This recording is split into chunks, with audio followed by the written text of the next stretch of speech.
अस्सलामु अलैकुम वरहमतुल्लाहि वबरकातुहू। कैसे हैं आप लोग? उम्मीद करता हूं कि आप लोग खैरियत से होंगे। मैं शफ़क़त शाह और आप लोग देख रहे हैं शफ़क़त शाह नेटवर्क। जी हाँ, आज से मैं एक बहुत ही ज़बरदस्त टॉपिक लेके आया हूं। आप लोग इस टॉपिक को देख रहे हैं कि क्या लिखा हुआ है इस बोर्ड पे, और ये टॉपिक उर्दू का टॉपिक है। बहुत ज़बरदस्त टॉपिक है और ये टॉपिक उर्दू बेसिक क्लास है। उर्दू आज से मैं बेसिक पढ़ाऊँगा, ज़ीरो से पढ़ाऊँगा, शुरू से पढ़ाऊँगा। जिस तरह से हिंदी पढ़ने के लिए आपको क ख ग पढ़ना पड़ता है, इसी तरह से इंग्लिश पढ़ने के लिए ABCD पढ़ना पड़ता है। इसी तरह से आप लोगों को, हम सबको उर्दू सीखने लिखने के लिए हम सबको अलिफ बा पा पढ़ना पड़ेगा। इसको हुरूफ तहज्जी कहते हैं। हुरूफ तहज्जी आपको पढ़ना ज़रूरी होगा। चलिए हम हुरूफ तहज्जी के बारे में कुछ बताते हैं और पढ़ाते हैं। देखिए, ये हुरूफ तहज्जी का अलिफ से लेकर या तक, इसको हम हुरूफ तहज्जी कहते हैं। हुरूफ तहज्जी या 38 हुरूफ है। जैसे कि अंग्रेज़ी में 26 हर्फ होते हैं, इसी तरह हुरूफ तहज्जी अलिफ से लेकर या तक ये हुरूफ तहज्जी 38 हुरूफ है। चलिए शुरू करते हैं।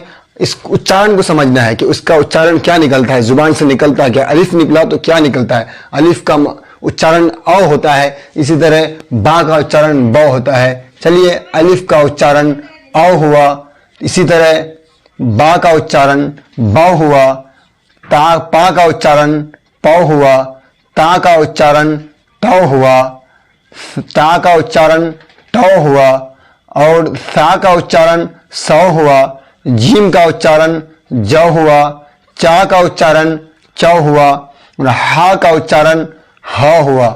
इसी तरह स्टेप बाय स्टेप खा का उच्चारण ख हुआ, दाल का उच्चारण दौ हुआ, और ढाल का उच्चारण डौ हुआ, और दाल का उच्चारण जौ हुआ, रा का उच्चारण रौ हुआ। इसी तरह बड़ी रा, ये बड़ी रा बोला जाता है इसको।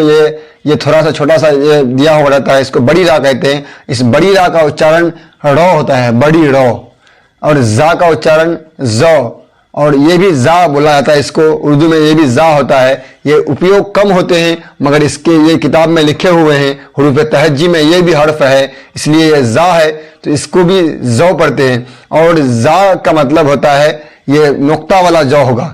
नुक्ता, जहां पर नुक्ता दिया हुआ रहेगा, छोटा सा बिंदु दिया हुआ रहेगा, उसको हम जा बोलेंगे, तलफ़ुज़ के साथ पढ़ेंगे। सीन को सा पढ़ेंगे, सौ पढ़ेंगे, और शीन को हम बड़ी शौ पढ़ेंगे। इसी तरह स्वाद को सौ पढ़ेंगे, और ज़्वाद को जौ पढ़ेंगे, त्वा को तौ पढ़ेंगे, और ज़्वा का उच्चारण होता है जौ। इसी तरह गैन का उच्चारण भी होता है औ। इसी तरह गैन का भी उच्चारण होता है गौ। फा का उच्चारण होता है फो, और काफ, बड़ी काफ है ये दो नुक्ता वाला काफ, इसको हम बड़ी काफ कहते हैं। बड़ी काफ का भी उच्चारण होता है कौ, और छोटी काफ का भी उच्चारण होता है कौ, और गाफ का उच्चारण होता है गौ। ये गौ हो गया। और मीम का उच्चारण, ये मीम है तो ये मीम का उच्चारण हो गया मौ। नून का उच्चारण हो गया नौ। ये वाव है, ये वाव का उच्चारण भी होता है वो, इसलिए वो। और हा का उच्चारण हो गया हो। और ये बड़ी हा है, ये बड़ी हा का भी उच्चारण हो होता है, और ये छोटी हा का भी उच्चारण होता है हो।